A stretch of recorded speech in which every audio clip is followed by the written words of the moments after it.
Boa noite, irmãos. Boa noite. Paz, Senhor. Amém. Eu vim aqui só para passar uma palavra antes da nossa mensagem principal. Convido os irmãos a abrirem a palavra em 1 João, capítulo 2, versículos 9 a 11.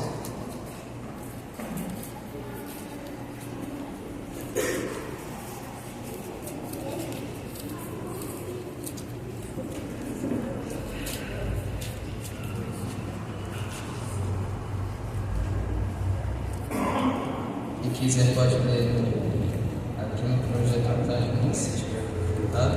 Vou ler na Bíblia que irmãos, não consigo ler aqui, não é? Diz assim a palavra do Senhor: aquele que diz que está na luz e aborrece a seu irmão, até agora está em trevas.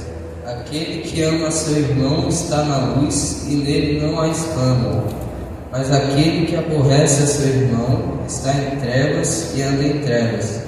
Não sabe para onde deva ir, que as trevas lhe cegaram os olhos. Aqui nós estamos a mensagem que está falando sobre a comunhão com os irmãos e com Deus. Aqui, na verdade, com Deus é basicamente de uma forma, eu acho que é esse princípio. Aqui diz sobre nós temos comunhão com os irmãos, mas diz também que se nós não tivermos, não estaremos andando no caminho de Deus. Uma coisa que a gente aprende sobre essa mensagem quando a gente estuda é que para a gente poder andar no caminho de Deus, dizer que respeita e ama a Deus, precisamos amar e respeitar os nossos irmãos. Porque se nós não respeitamos a nossos irmãos, que são imagens e semelhanças de Deus, como faremos para amar a Deus, não é mesmo? Aqui nós aprendemos também, se nós vemos aqui, aquele que aborrece a seu irmão está em trevas e anda em trevas, não sabe para onde deva ir. Dizem que Jesus, Deus, quando nós tentamos buscar Ele, nós estivermos em caminhos ruins, Ele nem sempre não nos ouvirá, não nos reconhecerá, porque nós estamos cegos. Nós não poderemos simplesmente ir a Deus, porque estaremos cegos, não saberemos por onde ir. Isso é porque Deus não nos guiará. Se nós andarmos nos caminhos de Jesus, Deus nos guiará e nos protegerá. Mas quem está na escuridão será um alvo do maligno e não terá apoio de Deus em nada. Então aqui é a mensagem que nós devemos respeitar a todos, assim como diz na palavra que devemos amar o nosso próximo como a nós mesmos, para que Deus possa nos abençoar. Recline sua cabeça e feche seus olhos para uma oração. Senhor, muito obrigado por mais um dia em Tua presença, mais um dia de culto, Senhor Deus, dessa vez regido pelos adolescentes. Senhor Deus, abençoe a palavra que será ministrada aqui, que ela entre no coração de cada um que estará ouvindo a palavra, que todos saiam daqui diferente como entraram, mesmo que seja uma criança ou um adulto, não importa, que possamos nos aproximar cada vez de Deus, cada vez mais de Deus, que a Tua palavra nos encha, que nosso coração esteja cheio das coisas do Senhor, para que possamos colher muitos frutos no futuro. Muito obrigado por tudo, em nome de Jesus, amém. Passa a palavra para o irmão Emanuel.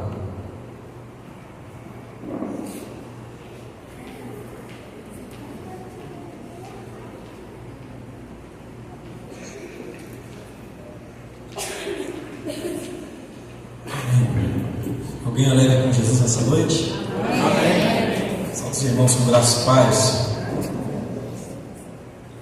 Os irmãos queridos, agora eu vou falar para os jovens, os adolescentes. Salve os jovens com graça e paz. Amém. Os irmãos, eu quero já dizer que eu sou nessa noite apenas um mensageiro. A mensagem do céu, de Deus.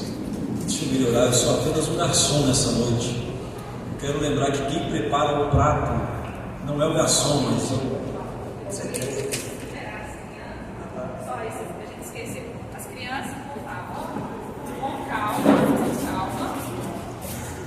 viver assim mesmo. Amém? Posso continuar? Essa noite eu sou apenas um garçom. O responsável por fazer o prato dessa noite não sou eu, é o próprio Senhor. Então quero que você abra a sua Bíblia comigo. O Senhor separou essa palavra no meu coração. Aproveitando que o irmão já falou das cartas de João, abra a terceira carta de João, por gentileza, no seu capítulo único. Terceira carta de João, capítulo 1. Enquanto os irmãos localizam o texto, eu quero expressar a minha gratidão pelo convite feito pela Gisana, Márcio. Viram crescer, né? Comprimento, mas também largura. Da última vez eu estava um pouquinho mais magro, porque aqui casei e engordei 20 quilos. Casamento abençoa o homem, não é? Provérbios vai dizer que o justo engordará. Então não é gordura, é justiça. Tem algum justo do seu lado aí? Minha gratidão pelo convite, é uma honra estar aqui nessa igreja. Minha gratidão, pastor, por confiar mais uma vez em subir nesse altar, pegar a palavra do Senhor. Nessa noite eu não pude trazer a minha esposa, da última vez ela esteve comigo. Hoje ela está fazendo autoescola, então está lá aprendendo a dirigir um pouquinho, não é mesmo? Então eu quero deixar a minha gratidão para o pastor, a liderança. Eu sou da Assembleia de Deus Nova Vida. Pelo estilo já vi que eu sou assembleiano. Eu sou da igreja do pastor Eduardo.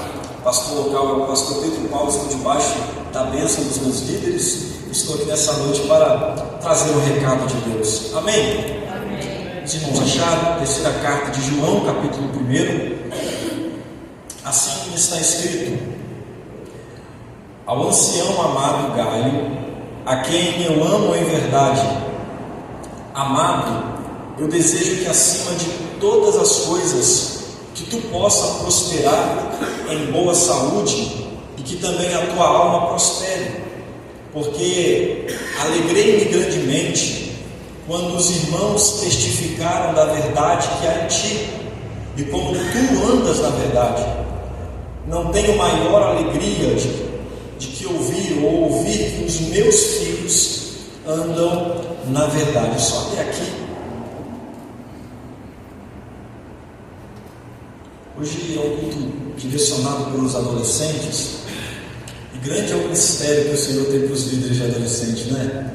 A gente, lá na minha igreja, eu também sou líder de adolescentes, e a gente encara alguns desafios. A gente faz parte de uma geração que é uma geração que a gente vê muitas crises, uma geração muito ansiosa, onde a ansiedade ataca. A gente percebe que a gente conversa com jovens e hoje em dia ninguém aguenta mais esperar uma entrega da Shopee de 2 semanas, porque tem um desespero que eu vou falar, meu Deus. Esse tempo atrás uma jovem me ligou e ela estava desesperada, tinha acabado o culto, estava em casa. Ela, irmão Manuel, pelo amor de Deus, você tem que entrar na igreja, abrir para mim, porque eu esqueci. Eu falei, o que aconteceu? Ela, eu esqueci meu telefone. Eu falei, meu Deus, eu pensei que era algo muito importante pela exclamação que ela tinha na ligação. Eu falei, alguém morreu, mas era só o telefone. Então hoje a gente, como líder de jovens, adolescentes, a gente encara muitas dificuldades. A gente vê uma geração que é uma geração, me permita ser franco, mas uma geração que é muito fraca, uma geração que é titulada como uma geração Nutella. Então a gente enfrenta muitas dificuldades. A gente nunca participou de uma geração que a depressão ataca tanto, que ansiedades despertam crise do pânico em jovens. Mas também a gente também tem que estar atento, porque se existem jovens fracos, uma geração fraca, é porque tem pais que estão deixando de cuidar da forma certa. Então, como líder de jovens, a gente encara certas realidades. Amém? Meus irmãos, no livro de João, nessa carta, terceira carta de João, é o segundo conteúdo literário que João escreve. João, no Novo Testamento, ele tem 3 conteúdos literários. João, ele escreve o Evangelho de João, ele escreve as cartas joaninas. Eu não disse carta junina, esquece a festa junina, é carta joanina. Ele também escreve o livro da Revelação, conhecido como o livro do Apocalipse. Em cada conteúdo literário, João ele nos dá uma percepção diferente. Alguns imaginam e pensam que o primeiro livro, ou o livro de João, é escrito por João Batista, mas se a gente atentar no primeiro capítulo, na verdade é o apóstolo João, o discípulo amado, falando sobre João Batista, aquele que batizava. Então, João, ele escreve o Evangelho, ele escreve as cartas joaninas e escreve o livro da Revelação. No Evangelho, João, ele valoriza uma palavra chamada saber. O texto áureo da Bíblia é João 3,16, porque Deus amou o mundo de tal maneira para que deu teu Filho unigênito, para que todo que aquele crê não pereça, mas tenha a vida eterna. João, ele valoriza o conhecer, o crer em Deus. Nas cartas, João, ele valoriza o fazer a obra, o viver a obra. Porém, no Apocalipse, ele valoriza o santificar, o preparar-se. No Evangelho, João, ele apresenta Jesus como Senhor. Nas cartas, ele apresenta ele como mestre. Mas no Apocalipse, ele apresenta Jesus de forma plural: Senhor do Senhor, Deus dos deuses, Senhor dos exércitos. Então a gente tem que entender, primeiramente, antes de entender o texto da terceira carta, a gente tem que entender qual é a percepção, qual é a expectativa que João cria ao estar escrevendo este livro. João, ele, no Evangelho, ele nos ensina que a vida, ela é concebida. Nas cartas, ele ensina que a nossa vida cristã deve ser vivida intensamente. Porém, no Apocalipse, ele ensina que a vida cristã será recompensada. Então, aprendemos com João que lá no Evangelho ele ensina a crer. Porém, aqui nas cartas, ele ensina a gente viver o Evangelho. E eu queria pregar nessa noite, subordinado ao tema. Meu Deus, agora eu esqueci o tema, eu anotei, esqueci. Subordinado ao tema: cuide da obra, porque o dono da obra cuidará de ti. A gente percebe nessa carta que tem um obreiro de grande valor, chamado Gaio. João aqui já é um apóstolo, João aqui já é um discípulo, João aqui já é um homem formado tanto de caráter. Por que eu falo isso? Porque a gente acredita numa linha de raciocínio muito forte, que os discípulos foram chamados em uma idade jovial. Porque se a gente perceber na cultura judaica, somente os maiores de idade tinham a responsabilidade de pagar imposto. E certa feita na Bíblia a gente percebe que apenas Jesus e Pedro estão pagando os impostos daquela época. Então a gente percebe que todos os discípulos foram chamados em uma fase jovem. Jesus também trabalha com jovens. Amém? Tem algum jovem aqui? Não tem nenhum jovem não, meu Deus do céu. Jesus, ele trabalha com a gente, não é? Então a gente percebe que João, ele foi treinado em uma fase jovem. A gente vive em uma geração chamada geração da informação, a era da informação. Porém a gente tem que entender que informação não é formação. A gente vive em uma era que a milésima de segundos a gente tem uma resposta na palma das nossas mãos. Hoje tem a inteligência artificial, que muitas pessoas criam um discurso, criam um trabalho de escola. Jovens, não façam isso, estudem. Apenas por um aplicativo. Por quê? Porque tem a informação na palma das suas mãos. Porém, a gente olha para a época de Jesus, a gente vê uma geração de discípulos que é uma geração de formação. Formação de conduta, formação de caráter, formação de entendimento. E é isso que a gente tem que aprender com João, que não basta apenas a gente ter informações, a gente tem que ter uma formação, formação de caráter em Cristo, formação de entendimento da palavra. João, ele é um discípulo, mas na terceira carta a gente percebe o apostolado, ou seja, ele é responsável por implantar igrejas, formar obreiros, e através desses obreiros dirigirão ou cuidarão daquela obra. A gente percebe aqui que João, ele ama esse obreiro. João, ele vai dizer no primeiro verso, o ancião dizendo dele mesmo ao amado, a quem ama, amado. No verso 3, amado. No verso 4, amado. A gente percebe que esse obreiro é um obreiro que tem amor para dar e para sobrar. Um obreiro que é amado, um obreiro que é valorizado pela obra. A gente percebe alguém, um homem de Deus, que está cuidando daquilo que não é dele, daquilo que é de Deus. A gente percebe um obreiro que ele está entregando a sua vida por amor a Cristo. E viver o Evangelho é viver isso. É tudo ou nada. É viver intensamente com Cristo ou não viver. Por isso que a Bíblia, ela arrasta o bênção dizendo: quem é sujo, suje-se mais. E quem é limpo, limpe-se mais. Porque isso que é o Evangelho. É viver intensamente com Deus. É ser louco por Cristo mesmo.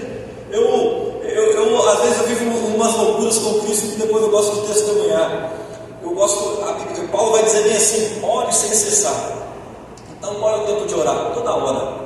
Hoje eu vim de moto e geralmente eu estou orando com Deus, falando com Deus, pilotando a moto. E às vezes eu esqueço, eu paro no semáforo e estou falando: Jesus tem que fazer isso mesmo. Vai abençoando fulano de tal, vai abençoando ciclano. E eu estou orando. E creio que pentecostal da Assembleia de Deus não sabe orar baixo. É o nosso defeito. A gente só sabe orar alto. E de repente eu olho para o lado e falo: meu Deus do céu, tem um monte de gente olhando, esse cara é doido. É as loucuras que a gente vive. Igual um exemplo de loucura de crente. Aqui as irmãs que cantam, eu creio que cantam em casa, não cantam? Cadê os cantores de banheiro aí? Tem um monte. Canta em banheiro, e no banheiro é afinado. Sai do banheiro, desafina tudo, né, pastor? O segredo é cantar no banheiro. Mas como que eu não sei cantar nem arranhar? Se eu cantar o povo chora, eu gosto de pregar. E em casa o que eu faço? Eu prego. A mensagem que eu estou pregando aqui, o meu guarda-roupa já sabe ela todinha. Porque em casa eu fico pregando. Gisana, acho que me conhecia quando eu era mais novo, eu sou muito tímido. As pessoas quando olhavam para minha mãe não me enxergavam, eu estava atrás dela.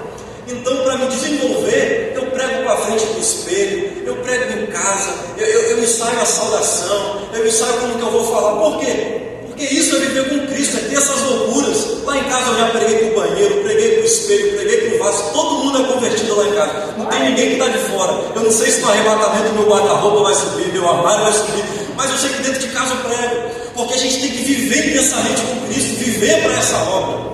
Esse tempo atrás eu tive uma experiência muito boa com os jovens. A gente, a cada 3 meses, a gente marca um anual na praia. E hoje, jovem que gosta de comer, crente gosta de 2 coisas: é comer e repetir. E o pessoal fica doido, porque tem um lanche compartilhado, e todo mundo fica animado. E eu marquei uma hora, dia 18, todo mundo ficou animado: eu vou levar salgadinho, eu vou levar refrigerante. Eu falei: vamos comer, vamos encher a cara de comida. E chegou no dia, quando a gente chegou na praia, começou a chover. Mas pensa numa chuva brava. Eu falei: meu Deus do céu, esse pessoal vai me pegar. E o pessoal falou: não, mas vamos para a igreja, a gente come na igreja. Eu falei: não, a gente vai ficar aqui. Aí Deus, ele colocou o negócio no meu coração: ora para parar de chover.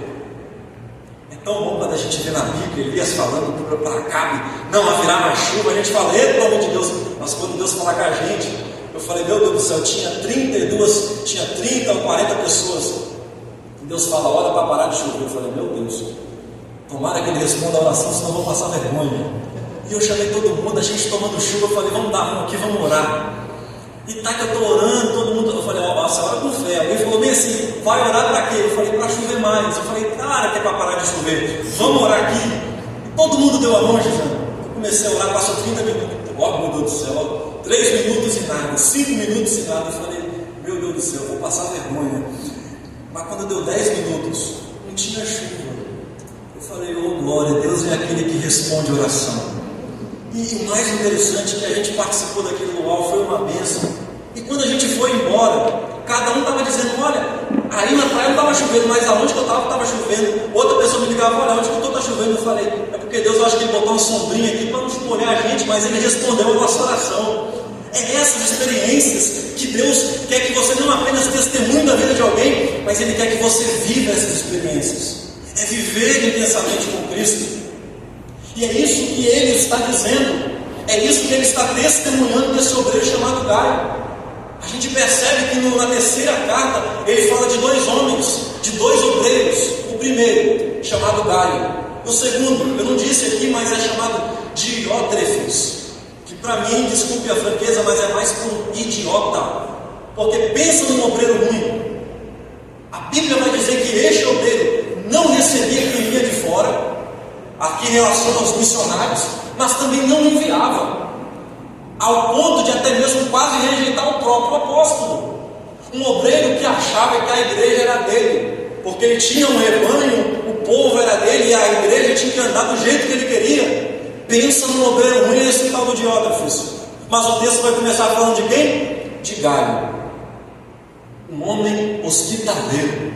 Pensa num homem com coração bondoso. Quando igual cheguei na igreja, o pessoal me dando a paz do Senhor, e isso, é esse homem, é aquele que recebe bem as pessoas, é aquele que cuida bem das pessoas, mesmo que o dia dele foi cheio de tribulação, mas ele chega na igreja e ele recebe bem as pessoas. É esse tipo de comportamento que o Senhor requer de nós. Esse homem chamado Gaio, ele tem algumas características que eu vou citar aqui para você. No verso 3, vai dizer bem assim: as pessoas testificam da verdade que há em ti. Primeira característica, ele tem um bom testemunho. No versículo 3, ele anda em verdade, é verdadeiro, é como Jó, reto, é crente na igreja, mas também é crente fora da igreja, fala de Jesus na igreja, mas também fala de Jesus fora da igreja. E essa retidão aqui não tem apenas a ver com o caráter de Cristo, mas o caráter dele. Eu sou fiel com a minha esposa, e quando a minha esposa não está, eu sou fiel. Eu honro na presença da minha esposa, mas quando a minha esposa não está, eu também a honro. Isso é o significado de andar em verdade. No verso 5 ele vai dizer novamente: olha, ele é amado, ele é fiel. Os irmãos, recebe os irmãos, também recebe os estranhos. No verso 6 vai dizer bem assim: e ele também é caridoso. Eu não sei o que você queria ouvir aqui nessa noite, mas Deus está dizendo para você: eu só requero que você seja um bom obreiro na minha casa. Cuide da minha obra. Porque estar na presença do Senhor não é apenas vir e assistir o culto. Deus não quer apenas que você venha e assista o culto. O culto não foi feito para ser assistido. O culto é feito para ser cultuado. A palavra culto não é receber. Vou no culto para receber vitória. Não. A palavra do culto é o quê? Entrega. O que você trouxe para Deus essa noite? Adoração, sinceridade, clamor. O que você trouxe para Deus essa noite? O propósito de você estar aqui não é eu te entregar, mas é você entregar no altar do Senhor. Porque tem gente, mas que eu até brinco, eu falo: rapaz, está tão frio dessa pessoa que parece que está num velório. Mas nem isso eu posso dizer, porque no velório pelo menos tem choro. Tem uma frase que diz um grande pregador que parece que você foi batizado num pote de vinagre. Porque estar na presença do Senhor é entrar de uma forma e sair de outra. Estar na casa do Senhor, eu não estou dizendo para você colocar um sorriso forçado no rosto, que isso seria hipocrisia, mas eu estou dizendo para você expressar e entregar aquilo que você tem no seu coração para o Senhor, porque esse é o significado daquilo que eu estou pregando aqui. É estar no Evangelho não por estar, não é assistir ao culto, é cultuar. Não é trazer apenas uma oferta no bolso. Paulo vai dizer bem assim: vós sois a oferta, ofereça o seu corpo como sacrifício vivo, santo e agradável. Ele não está dizendo que a oferta é o que você tem no bolso, ele está dizendo que a oferta é você. Não venha apenas no culto com uma simples oferta no bolso, seja a oferta. Viver o Evangelho é isso. As características desse homem alegram o coração do seu pastor chamado João. E sabe o que é mais interessante? O nome desse obreiro chamado Gaio, sabe o que é? Aquele que se alegra, aquele que anda com alegria. E viver na obra de Cristo é isso. Deus ama não é aquele que dá muito nem que dá pouco. Deus ama o que dá com alegria. Certa feita Jesus estava lá no culto e todo mundo começou a trazer ouro, trazia prata, trazia riquezas. E de repente veio uma mulher que tinha apenas, se eu não me engano, 2 moedas. Jesus chama aquela mulher e vai dizer: essa mulher ofertou mais do que você que está aí atrás, que ofertou ouro, ofertou mais que você que ofertou prata. Mas por quê? Porque ela ofertou com alegria, ela ofertou tudo que tinha. Estar na casa do Senhor é isso, é entregar com alegria. Você já percebeu que na Bíblia, durante todo o culto envolve alegria? O salmista Davi dizia bem assim: eu me alegro, eu tenho que me lembrar do horário, meu Jesus. Eu nem sei que horas, até 8h50. 8h50. O culto ele começa com alegria. Davi dizia bem assim: me alegrei, porque me disseram, vamos à casa do Senhor. Mas espera aí, Davi não é o pregador da noite, Davi não é o cantor da noite, mas ele está dizendo, eu me alegro. Por quê? Porque eu vou na casa do meu pai. Salmo 100 vai dizer assim: celebrai com júbilo ao Senhor. Quem? Todos os moradores da terra. Não é só para jovem, não é só para adolescente, é para os velhos, é para as velhas, é para os idosos, é para todo mundo se alegrar. E celebrar não é fazer daqui não. Não, celebrar é o quê? Quando o time. Você vai ser vascaíno, né? Meu Deus, se ele pode fazer só da coisa aqui, né? Mas quando o time faz gol, o que o povo faz?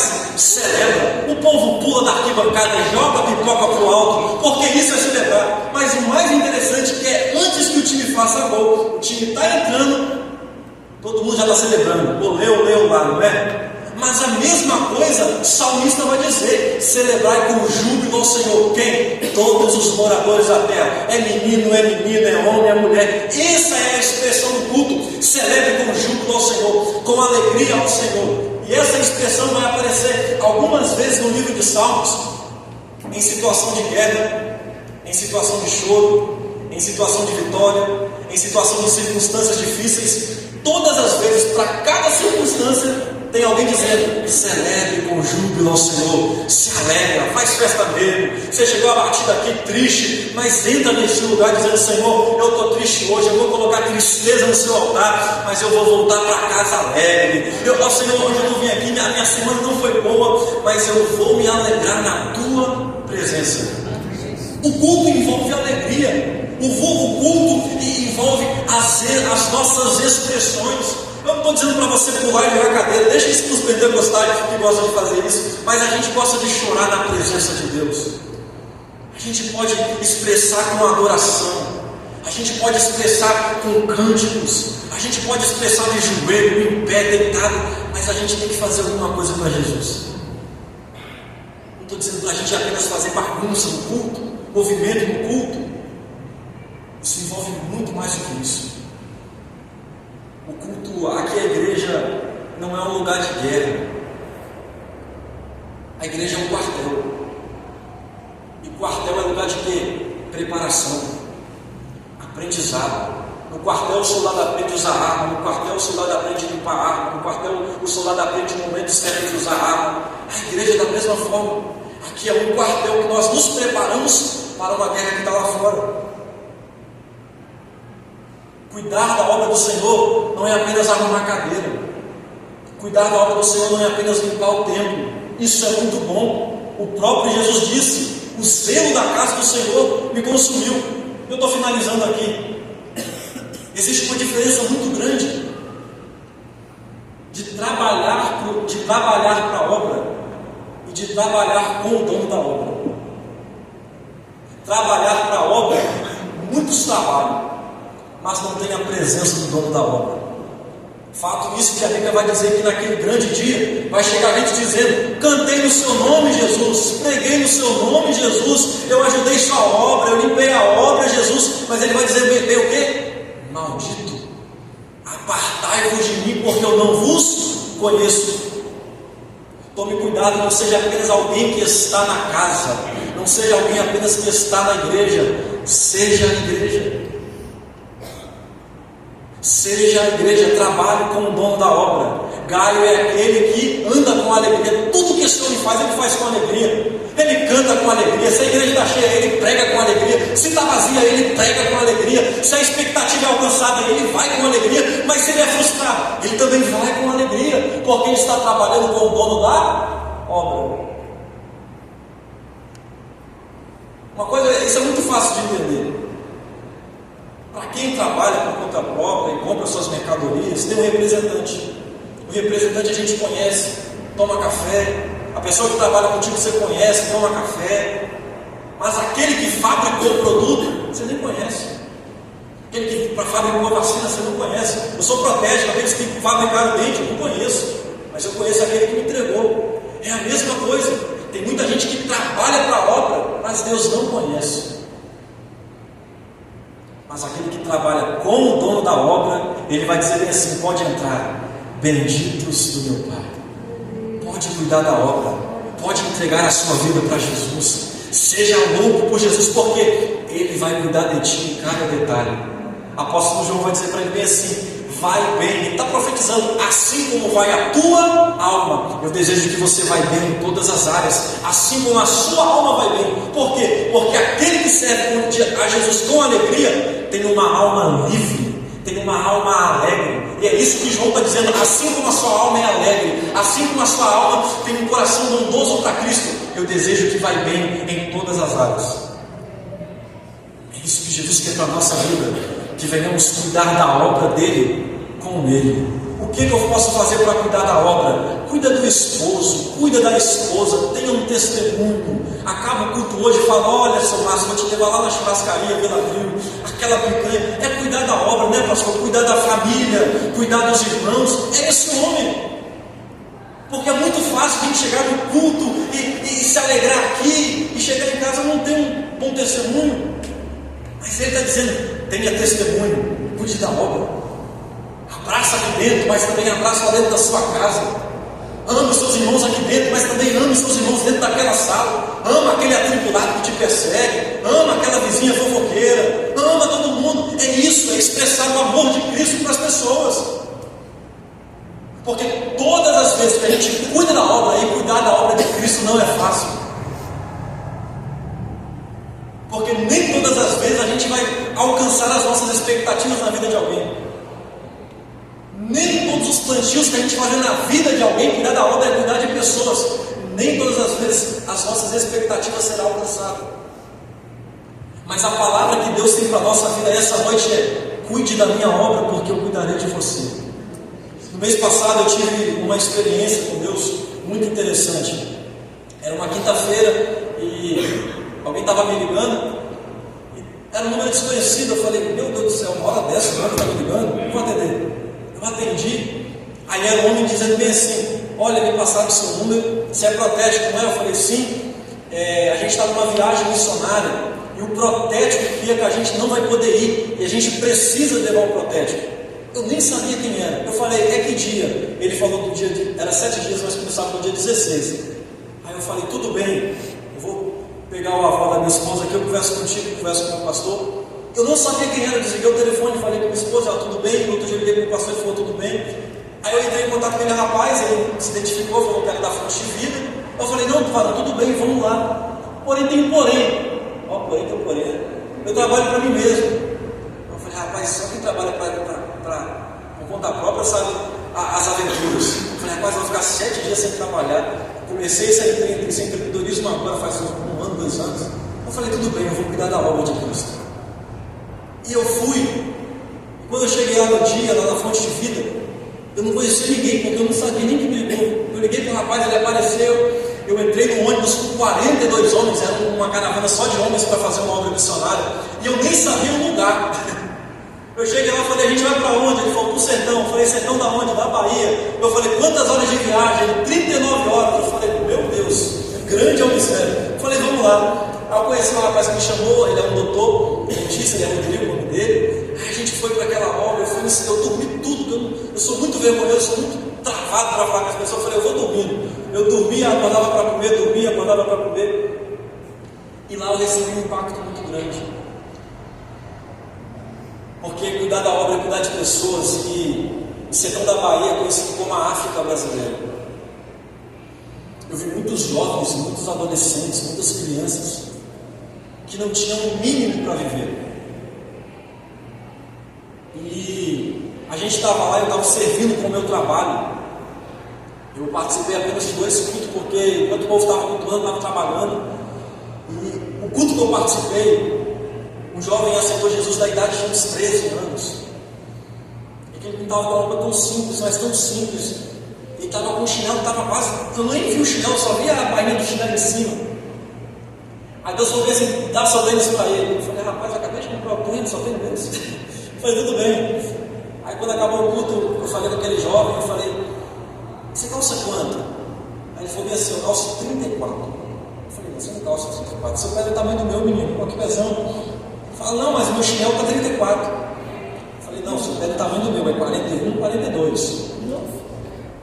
E eu peguei aquele tênis, dei para ele, mas pensa numa alegria.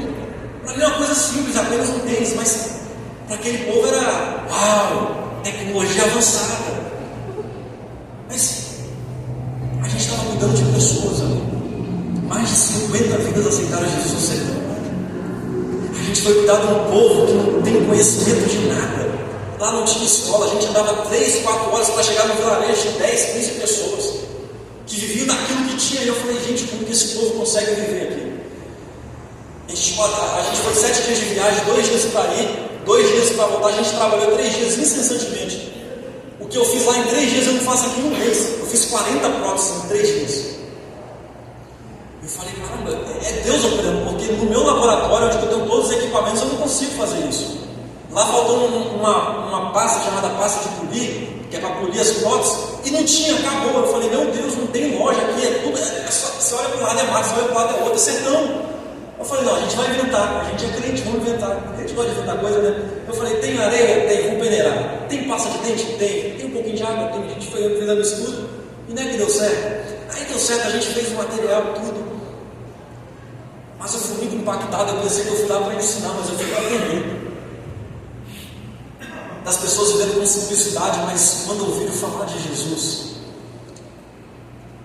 a gente viu quebrantamento, a gente viu o destino sendo mudado, a gente viu Deus alcançando vilarejos, pessoas. E eu vou ter impactado no último dia. Lá as carnes são bem diferentes, eu comi carne de bode. Eu falei, eu tenho frescura para comer, não vou comer. Mas o negócio não estava bom. Eu falei, meu Deus, vou passar mal com esse negócio. Pensa, eu fiquei 39 horas dentro do ônibus para voltar. Eu não conseguia comer nada, eu não conseguia beber nada, tudo que eu comia ia para fora. Eu vivia aquele filme, o dono e eu saí do banheiro do ônibus. Tiveram que parar o ônibus para colocar, tinha motores lá da medicina. Tiveram que parar o ônibus, que eu estava ruim, e colocaram 4 negócios de som em mim. Aí eu fiquei um tempo parado lá, eu não conseguia dormir. Eu falei, vamos morrer aqui, o negócio está feio do meu lado, eu condição de passar mal. Mas depois pediu para me descer no finalzinho da viagem. Eu falei bem assim, olha, valeu a pena eu passar mal, valeu a pena eu ter vomitado, valeu a pena eu estar aqui. Eu fiquei mais 7 dias ruim em casa, mas eu falei, valeu a pena, porque vidas aceitaram Jesus, pessoas foram alcançadas pelo Evangelho. Aí eu falei bem assim, a minha boca, eu falei, se precisar, conta comigo de novo que eu vou. Passou daquilo, eu fiquei 7 dias mal em casa, mas trabalhando devagarzinho, pastor. Mas pensa numa ligação, toda hora alguém me ligando, tem trabalho para você aqui, doutor falando de tal, tem trabalho. Eu tive que contratar a gente para trabalhar comigo, porque eu não estava aguentando. Eu falei, é Deus cuidando daquele que cuida da obra. Aí me ligaram, ô Márcio, 15 dias atrás, falando, olha, o sertão está precisando de um protético. Eu falei, glória a Deus, eis-me aqui. Aí falaram bem assim, a passagem está paga e você vai de jato. Eu falei, rapaz, o único jato que eu já entrei foi no Lava Jato. Que jato é? É jatinho. Eu falei, uau, vou dar em jatinho. Eu falei, vamos, quanto tempo de viagem? 2 horas. Eu falei, rapaz, esse negócio não é rápido mesmo? Eu falei, vamos lá, vai valer a pena. Vale a pena cuidar da obra. Cuide da obra do Senhor, cuide de pessoas, invista em pessoas, invista no seu filho, invista no filho de outras pessoas, porque vale a pena cuidar da obra. Por quê? Porque Ele vai cuidar de ti. Amém? Quero agradecer a minha oportunidade. Posso orar com a igreja, pastor? Você pode curvar os seus olhos, fechar os seus olhos, melhor dizendo, curvar a sua cabeça. E eu quero que você reflita nessa palavra. Eu sei que cada pessoa tem um dom perante o Senhor. Eu sei que você pode cuidar da obra com as suas capacidades, com a sua profissão, na área que você exerce. Mas tem uma coisa que a gente não pode deixar de fazer, cuidar da obra. Feche os seus olhos e eu quero orar com você. Senhor Jesus, eu quero agradecer ao Senhor pela Tua palavra. Eu quero agradecer ao Senhor pelo Teu cuidado de direcionar esse texto aos nossos corações. E perante a Sua obra, Senhor, queremos ser como esse obreiro valoroso, chamado Gaio, chamado aquele que anda com alegria. Que venhamos, ó Pai, cuidar da Sua casa com alegria. Que venhamos, ó Pai, honrar o nosso pastor, assim como o Gaio honrava o dele, com alegria. Que venhamos, ó Pai, cuidar da Sua obra, cuidar de pessoas com alegria. Porque aqui é apenas um treinamento. O cuidado da obra é lá fora. Então nos ajuda, Senhor, Pai, que o Senhor possa nos ensinar a usar as ferramentas que temos. Porque talvez tenha alguém aqui nessa noite dizendo: mas eu nem trabalho ainda. Mas você pode orar por alguém. Mas você pode interceder pela vida de alguém. Você pode pregar para alguém. Senhor Jesus, conforme as ferramentas que os teus filhos têm, ensina eles, ó Pai, a usar na tua obra. Assim como Davi tinha, Pai, uma ferramenta para cada circunstância. Ele tinha pedra para derrubar gigante, tinha espada para arrancar a cabeça do gigante, mas tinha harpa para expulsar demônios. Pai, que o Senhor possa nos ensinar qual a ferramenta certa para ser usada no momento certo. Pai, assim eu te agradeço, no nome do Senhor Jesus. Amém e amém. Glória a Deus.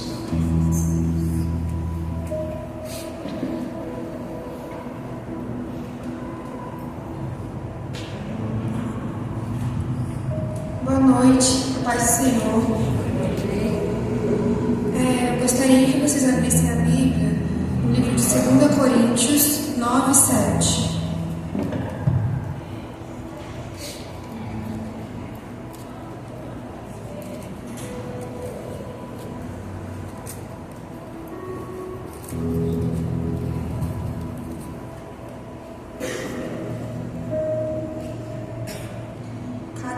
Contribua segundo o propósito do seu coração, não com tristeza ou por necessidade, porque Deus ama ao que dá com alegria.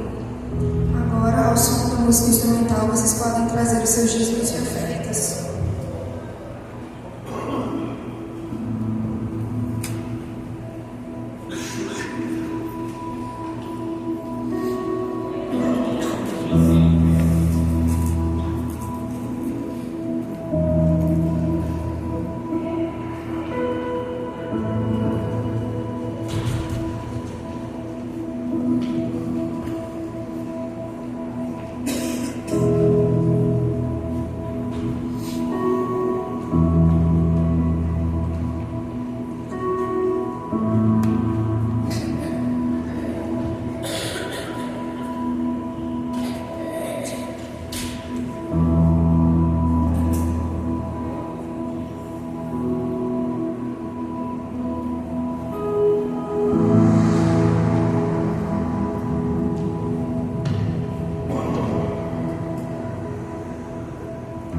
Boa noite, irmãos, rapaz. Vamos aos avisos da semana. Domingo temos a IBD às 9 horas, pontualmente. Não perca, você é muito importante para nós. Domingo à noite temos o nosso culto às 19 horas. Esperamos vocês, tragam um convidado, será muito bem-vindo. E nos dias 26 a 30 de agosto, às 15 horas, acontece a nossa semana de oração. Pontualmente às 15 horas, o pastor é muito criterioso com o horário. Venha orar conosco, traga a sua família, traga um convidado. A paz.